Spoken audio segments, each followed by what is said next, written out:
So I've never used this mic before. Is it coming through? Yes? No? I'm getting shakes? Yes. Ha-ha. Wonderful. Good morning. My name is Chris. For those of you who don't know me, I'm one of the elders here at Cornerstone. I've been coming to Cornerstone for the last 9 or 10 years. The normal teaching pastor is Tony Hall, so if this is your first time and you're like, who is this guy? He's not the guy I saw on the website. That's right, I'm not. Tony is with his parents who are struggling with COVID right now, so be praying for them.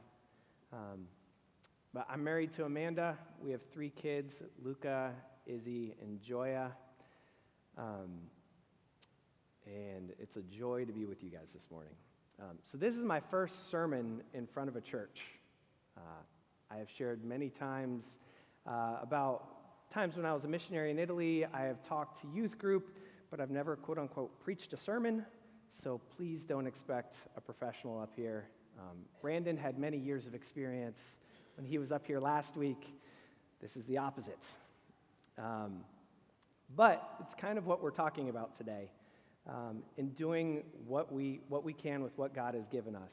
So I'm excited to be with you, and hopefully you hear something from the Lord today, and what you hear from me, hopefully when you walk out the doors, you forget that. Although if you hear things from me that you're like, I kind of need to correct him on that, I'll accept that. You can come up to me afterwards and tell me about areas that I'm wrong, and I'm okay with that. So that being said, let's ask God's help, because I need it. Dear Heavenly Father, thank you that we have the privilege of gathering together as your family. Thank you for your word that you instruct us in. Thank you for my brothers and sisters here and the encouragement that they are. Thank you for the breath in our lungs, Lord, that we can praise you with. Teach us today, God. Help us listen to you. We love you, Lord. Amen. So the context of what we're reading today, we're going to be in Matthew 25, 14 through 30. And the context of that is the same context as the last 3 or 4 sermons that Tony preached. Jesus is in the last week of his life before he goes to the cross to suffer and die in our place, and then to rise and conquer sin and death forever. And so he's teaching some last lessons to the disciples. And he's talking about the end, what will happen at the end before he returns again. And they don't get it. Their actions after his death on the cross show really clearly that they don't get what he is teaching them about, but at the same time, they don't have the benefit that we have of being able to see the big picture. So let's read Matthew 25, 14 through 30, and try to grasp what Jesus is teaching them and us in this passage. So if you could stand with me, we'll read that together. It's Matthew 25, 14 through 30. For it will be like a man going on a journey who called his servants and entrusted them to them his property. To one he gave 5 talents, to another 2, to another 1, to each according to his ability. And then he went away. He who had received the 5 talents went at once and traded with them, and he made 5 talents more. So also he who had 2 talents made 2 talents more. But he who had received the 1 talent went and dug in the ground and hid his master's money. Now after a long time, the master of those servants came and settled accounts with them. And he who had received the 5 talents came forward, bringing 5 talents more, saying, Master, you delivered to me 5 talents. Here, I've made you 5 talents more. And his master said to him, Well done, good and faithful servant. You have been faithful over a little. I will set you over much. Enter into the joy of your master.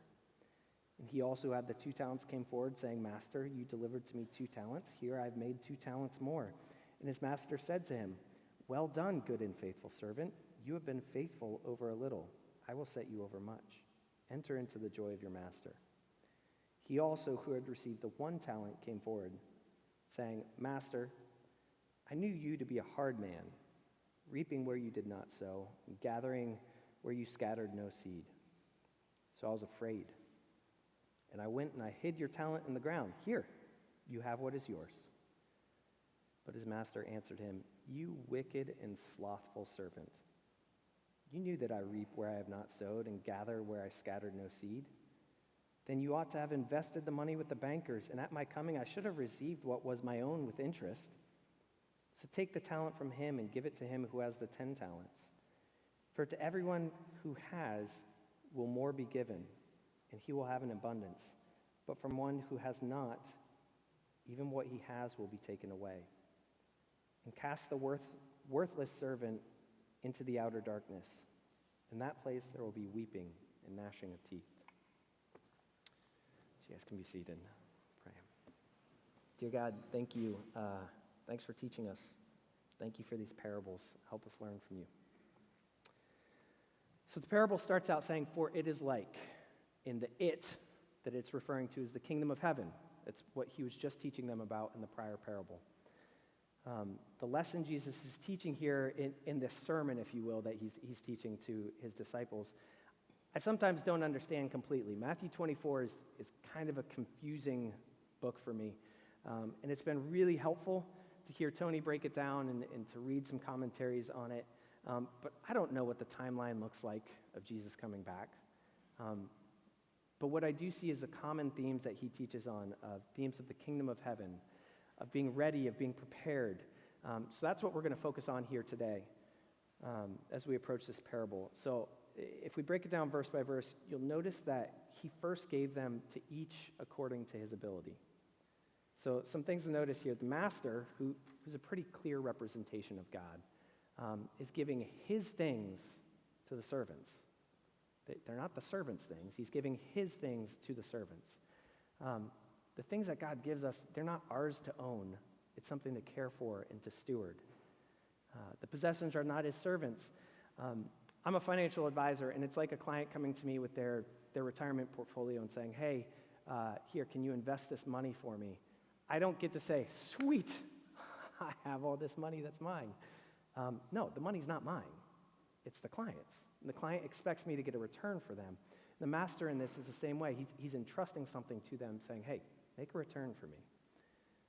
And he gives them according to his ability, according to their ability. I never actually realized this before I was listening to this passage a couple weeks ago. I was listening to it on the Streetlights Bible. If you sometimes have a hard time listening to music, the Streetlights Bible puts it over, or listening to the Bible being read, it puts it over music. It's really helpful. It just changes the context a bit for me. And so it was the first time I noticed this, that he gives them according to their ability. So what that says to me is he didn't give them more than they could handle. It would have been cruel to give the guy with very little ability a lot to handle. That would not have been a kindness of the master. And in the same way, it would have been wasteful to give the guy with a lot of ability just something tiny. It would have been wasteful. He had a lot of talent. Give him a lot. And the master knew his servants, and he apportioned it appropriately. So if we zoom out of this passage and we think about God, it makes me think about how graciously and generously and knowingly God gives to us, even when he knows we're not going to handle it perfectly. In this story, a talent was likely worth 20 years' wages for a day laborer. That's a lot of money. And the master gives that to his servants to put to use. It makes me think of God's generosity. Even if you think about Jesus spent 3 years pouring into Judas. Right? He knew Judas was going to ultimately betray him, but he poured into Judas generously. So there's some aspect of free will here that honestly I don't totally understand. Why would God give when he knows we're just going to squander it? But he gives it to us, and he doesn't force us to handle it in any certain way. He's still generous.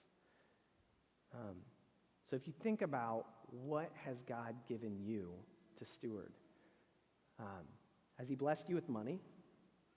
Are you using it for his glory or your own? Does the Lord even cross your mind when you think about spending money? Has he blessed you with good health? How are you serving him with that good health? Perhaps you haven't been blessed with good health. I think about my grandma my grandfather died about 5 years before my grandma did. She was, I think, 90 when my grandfather died. And we all thought my grandma would die within a month or two of my grandpa because they had been married 60-some years, and she wasn't in great health. And she just wanted to die and go home to be with the Lord and to be with her husband. But that wasn't what God had for her. She had another 5 years of life left. And I remember her saying something to the effect of, well, the Lord has me here for a reason, so maybe it's just to pray for my grandkids. And that's what she did. She prayed faithfully for her grandkids. So if you don't have good health, maybe you're not physically able to move around like you used to be, are you growing in your faith? Are you encouraging others? Are you praying for others?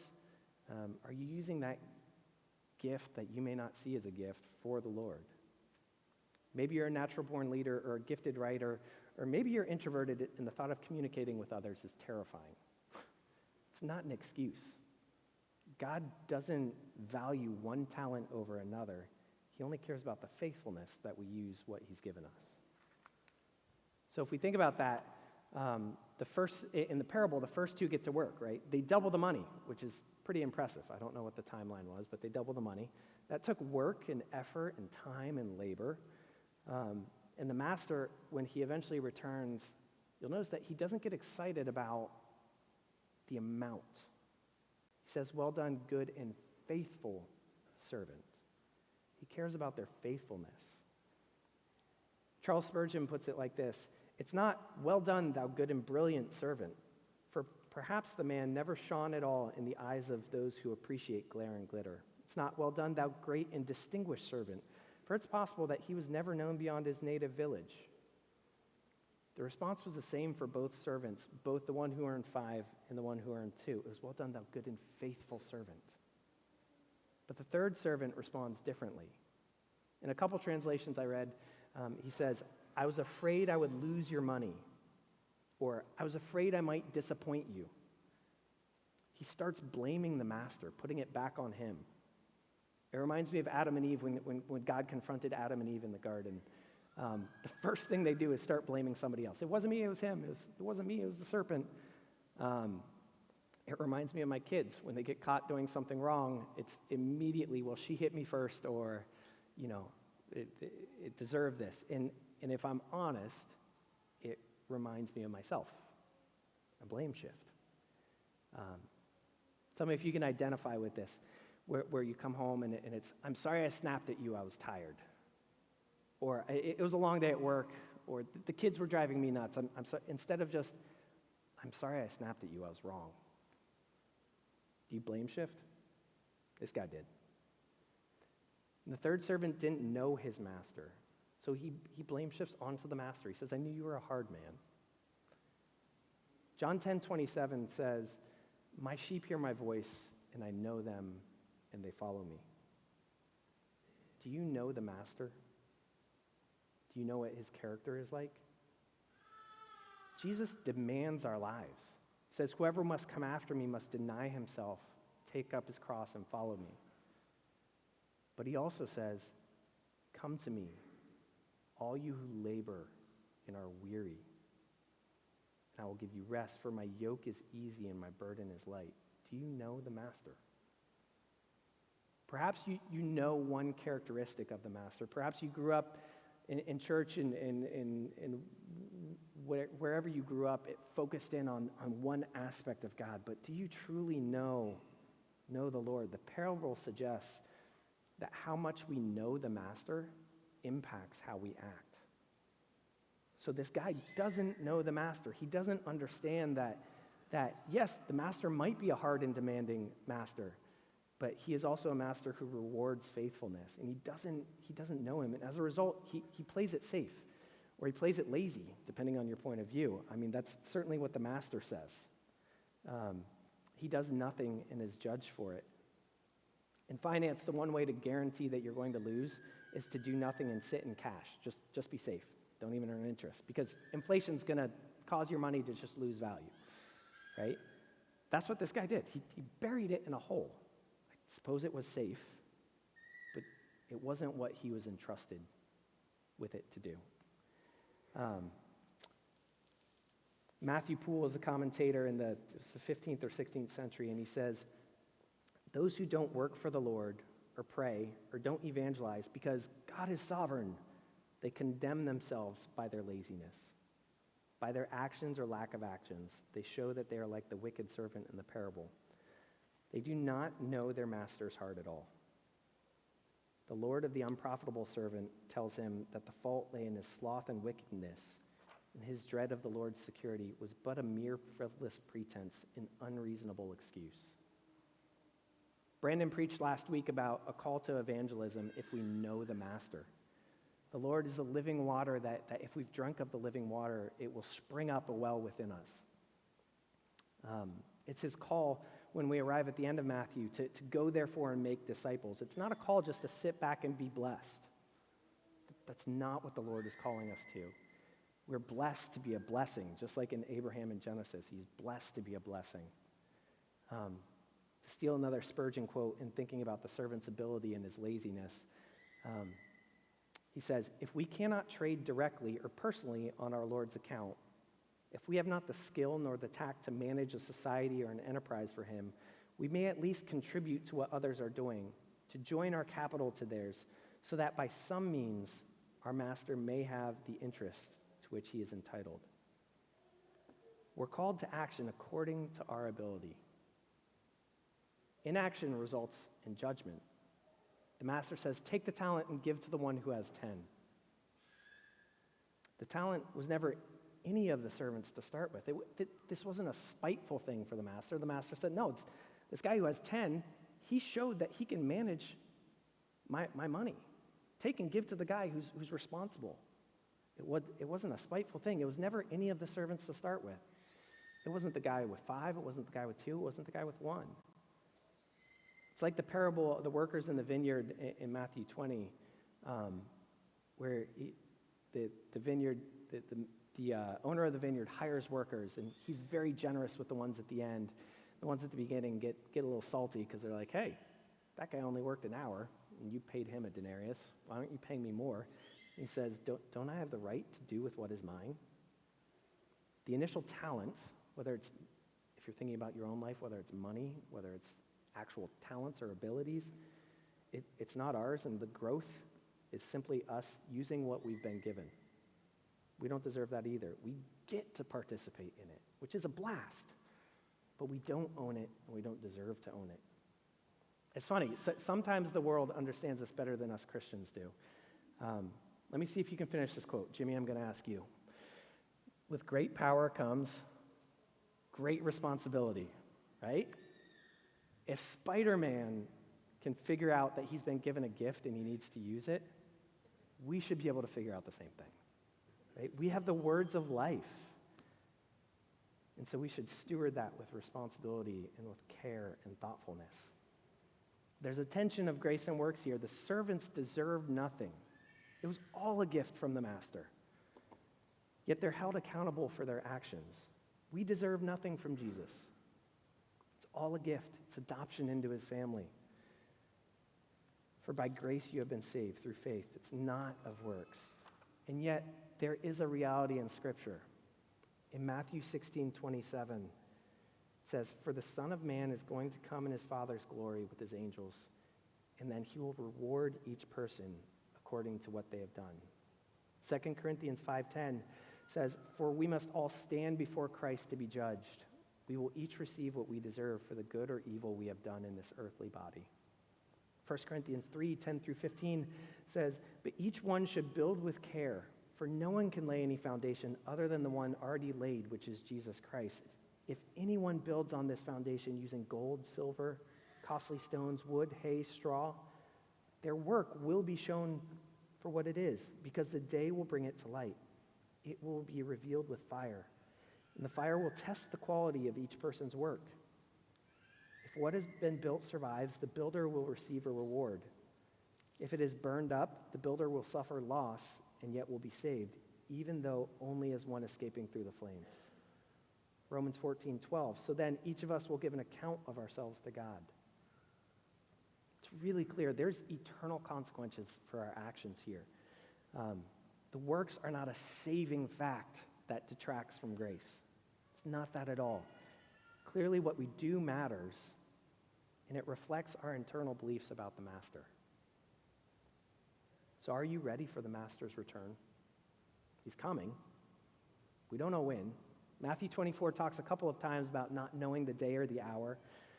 It's what this past parable has been focusing on, about being prepared even though you don't know when the bridegroom was coming.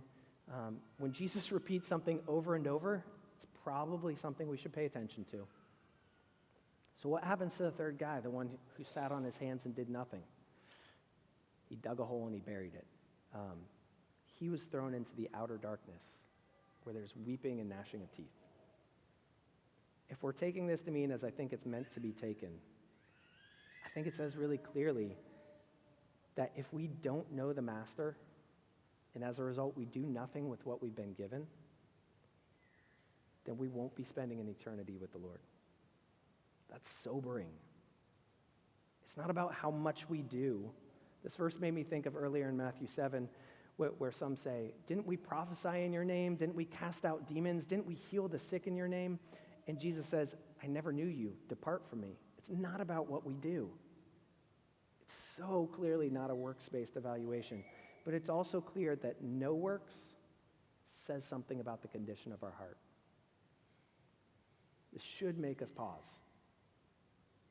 This should make us introspect, to look at our lives. At the beginning of the year, it's often a time to stop and reflect and make resolutions. And I encourage you, as you think about this passage, take it as an opportunity to pause and reflect. It was really fun for me to think about ways that I see or hear about people in this body of believers investing their talents. So I'm going to just read through a list of things that I was thinking through, just so you can see a variety of ways that people are investing their talents for the master.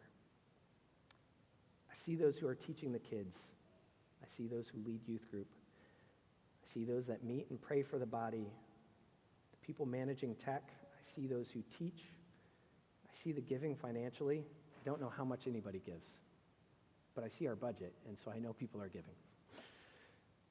I know many of you support missionaries apart from Cornerstone.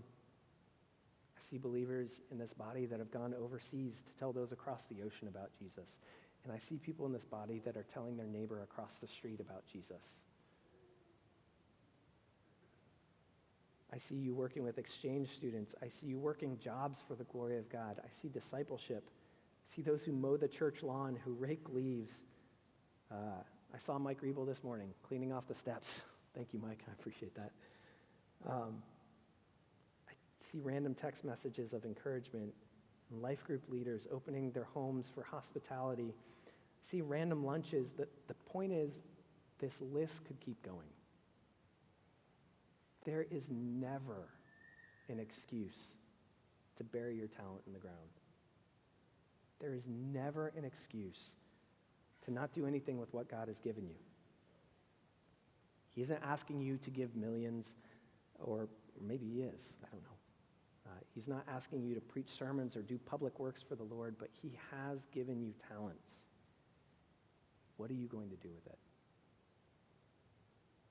So, as we finish out here, I often can listen to Tony preach a sermon and walk out the door, and the chaos of life happens, and I forget what God's been trying to teach me. So I want to take just 5 minutes here, and there's 4 questions that that are going to be up on the screen, and so I want to read those to you, and this is your permission in church to pull out your phone and make notes, or get a piece of paper, or do something to think through this and actually take action on it. So the first question is, do you have a full picture of the master?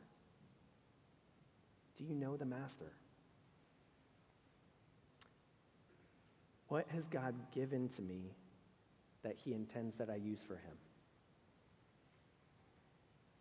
What specific actions will you take in the coming weeks or months that will be stepping out in faith to use what he has entrusted to you?